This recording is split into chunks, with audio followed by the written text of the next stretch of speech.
In our previous class, I talked about the diphthongs and hiatus in Spanish.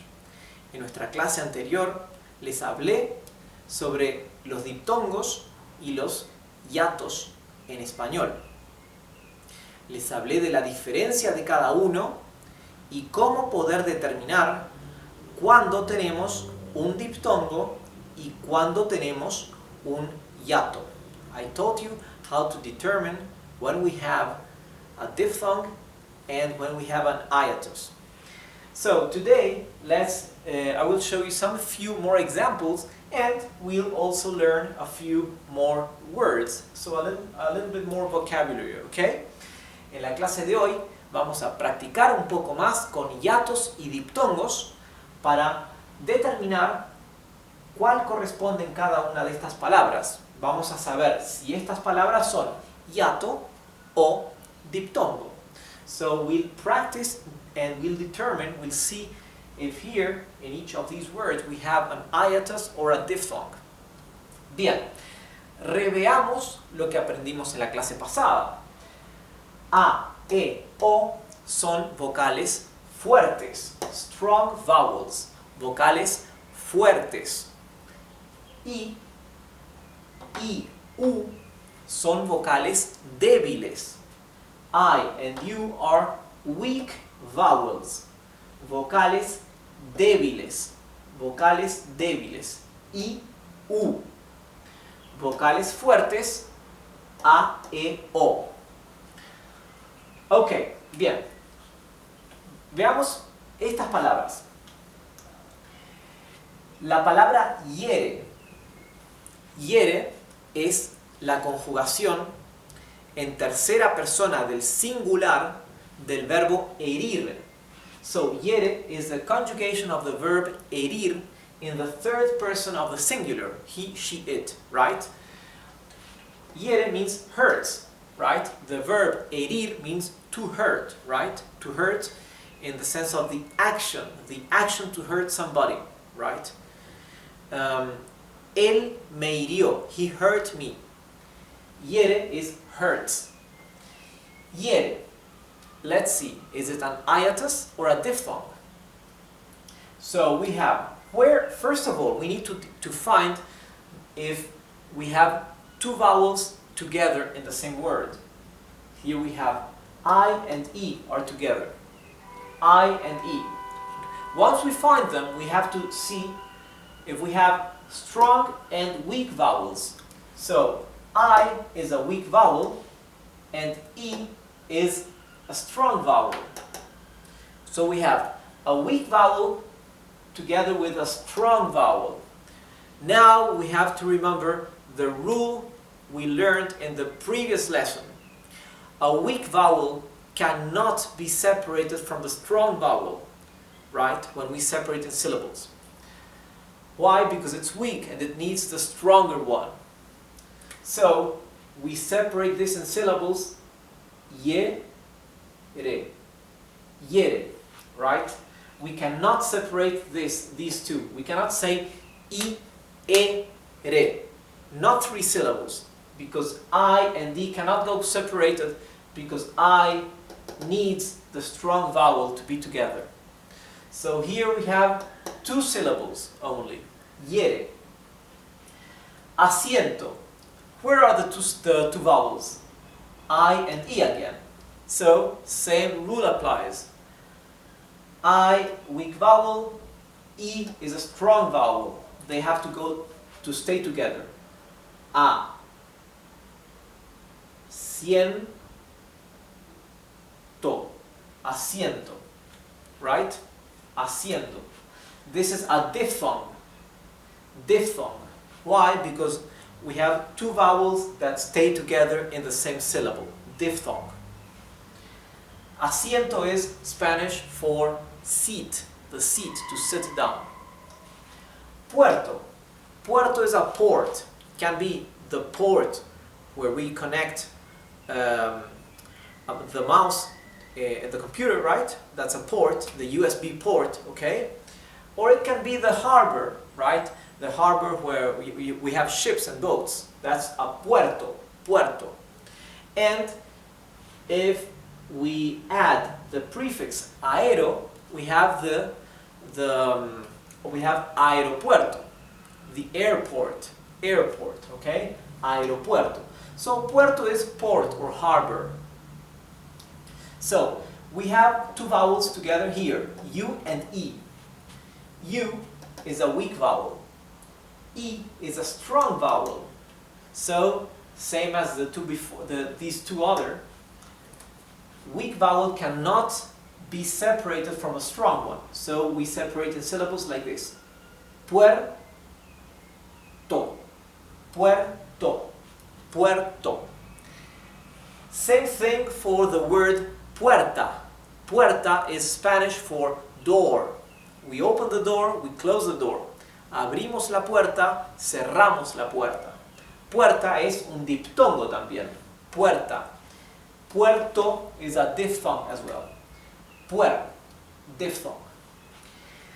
The Spanish word for championship is campeonato. Campeonato. Where are the two vowels together? E and O. E and O. Two vowels together in the same word. Let's find out if it is a diphthong or an hiatus. E is a strong vowel. O is also a strong vowel. So here we have two strong vowels together, right? Strong vowels, they are strong, so they can be alone. They can stay alone. Therefore, we separate them in different syllables. Cam, pe, o, na, to. Campeonato. Right? 5 syllables. 4 syllables is wrong. We do not separate it campeonato. No. Because 2 strong syllables go separated. It's not a diphthong, it is an hiatus. So these are 5 syllables. Campeonato. So therefore, here we have an hiatus, because the 2 vowels that were together in the word are separated in different syllables. Hiatus. Right? Okay. Next word, aviación, for aviation or aviation. Okay? Aviación. Aviación. Here we have two cases of vowels that are together. I and A and I and O, right? I and A first. I is a weak vowel, A is a strong vowel, right? So same as these 3 examples up there, this is a diphthong, right? The weak vowel needs to stay together with the strong vowel. I and O. Again, I is a weak vowel. O is a strong vowel. And even more so, it stays strong because it has the accent, right? On, right? Remember that in Spanish I told you that all the words in Spanish that carry the stressing in the last syllable, if they also end in a vowel or an N or an S, then they carry a tilde, right? So this one has the stress, the intonation in the last syllable, and it ends with N, therefore we have a tilde on the O, right? Okay, so here we have 2 diphthongs, right? Here and here. Aviación.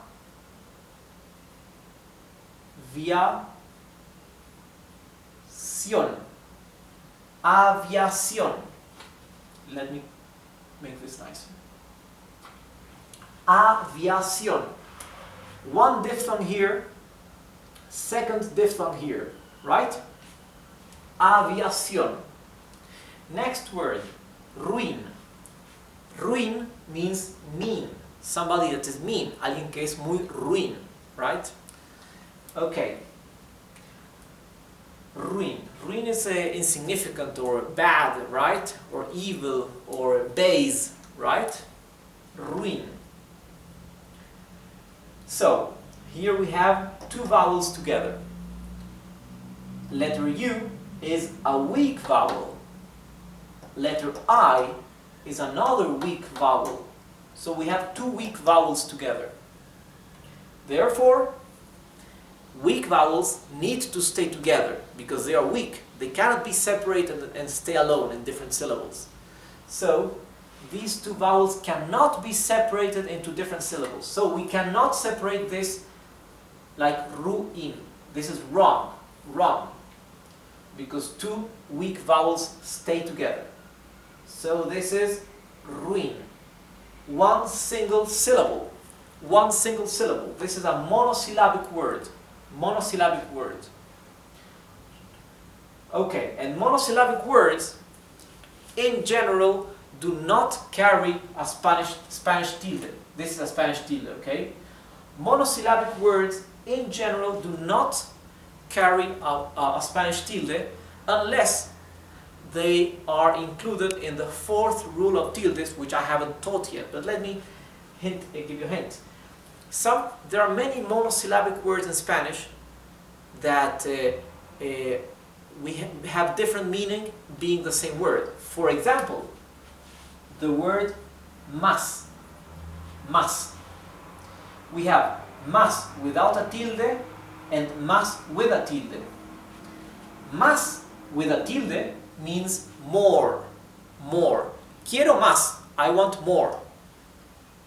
Más without a tilde is a synonym of the word pero. That means but. So, más without a tilde is but. Right? For example, quiero esto, mas no tengo dinero. I want this, but I have no money. Quiero esto, mas no tengo dinero. So here we have two words that it's the same word, but has different meanings. Right? So therefore, to differentiate them, we put one of them carries a tilde, the other one does not. That's the fourth rule of tildes, right? There's a whole set of words where we differentiate one meaning from the other with a tilde. One has a tilde, the other one does not, right? So, other than that case, when we use a tilde for monosyllabic words to separate different meanings from monosyllabic words, the other rules of tildes do not apply for monosyllabic words. Okay? Good. That was a brief parenthesis because we'll continue talking more about tildes in some future lessons. The word abierto means open. Open. For example, el comercio está abierto. The shop is open. Or la tienda está abierta.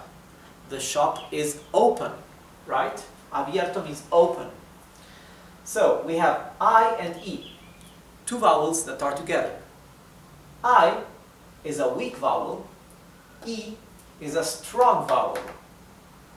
Right? So, weak vowel cannot be separated from a strong vowel. Right? Therefore, we have another diphthong. Abierto. Abierto. These two cannot be separated because the weak vowel cannot stay alone. Abierto. Cafeteria. Cafeteria. Cafeteria. Cafeteria can be a cafe where we sit down and have a coffee, or a cafeteria, right? Where we go and we have a snack, right? Cafeteria. Okay. This is a similar example to the word había that we saw in the previous lesson. Who are the two vowels together here? I and A. I and A. I is a weak vowel. A is a strong vowel. However, this weak vowel, I, is carrying the accent, right? Or the stress of the word. We don't say cafeteria. We do not say cafeteria. We do not say cafeteria, we say cafeteria, right? So the intonation is in letter I, cafeteria, right? Therefore, the weak vowel becomes a strong vowel because of the stress. It carries the stress of the word. So, since the I became strong, now we treat it as a strong vowel. And now, since these two are strong vowels, we do separate them in different syllables because they are both strong. Ka, fe, te, ri, a. 5 syllables. Ka, fe, te, ri, a. Right? This is not a diphthong, it is an hiatus. Why an hiatus? Because the two vowels that were together in the word are separated in different syllables. I, a. Okay? And our last example, mueca. Mueca means grin. A grin which somebody does with a face, right? A contortion of the face. That is mueca. Can be a beautiful grin or an ugly grin. That is mueca, okay? Usually we use the word mueca for an ugly grin, right? A contortion of the face. Mueca. So here we have again two vowels together, U and E. U is a weak vowel, E is a strong vowel. So the weak vowel needs to stay together with the strong vowel. Mueca. Mueca. So we separate this in 2 syllables only. Mueca. So this is another case of a diphthong. Diphthong. Un diptongo. Bien. Entonces, hasta esto es lo que les quería enseñar sobre hiato y diptongo. La forma como se escribe hiato en español es así. Hiato. Hiato. Hiato is hiatus in Spanish, right? Hiatus. Hiato. Now look how ironic. The word hiatus in Spanish actually has a diphthong. Why? Look, here we have 2 vowels together, right? A and I. I is a weak vowel. A is a strong vowel. So the weak vowel cannot be separated from the strong one. So ya, to. 2 vowels. Ya is 1 syllable. So the hiato, the Spanish word for hiatus, hiato, actually has a diphthong. Okay? The Spanish word for diphthong is diphtongo. Diphtongo. Diphtongo. Diphtongo. Diphtongo, hiato. Diphtongo, hiato. Diphtongo, hiato. Okay? Diphtongo is Spanish for diphthong. Hiato is Spanish for hiatus. Right? Bien, con esto terminamos la clase sobre hiato y diptongo. Here we finish our class about hiatus and diphthong. Y en esto nos vamos a basar para poder aprender la segunda regla de los tildes en español. So we will actually use this knowledge, right? We need this in order to learn the second rule of the Spanish tildes, which I will teach you in our next class. Thanks for watching and goodbye.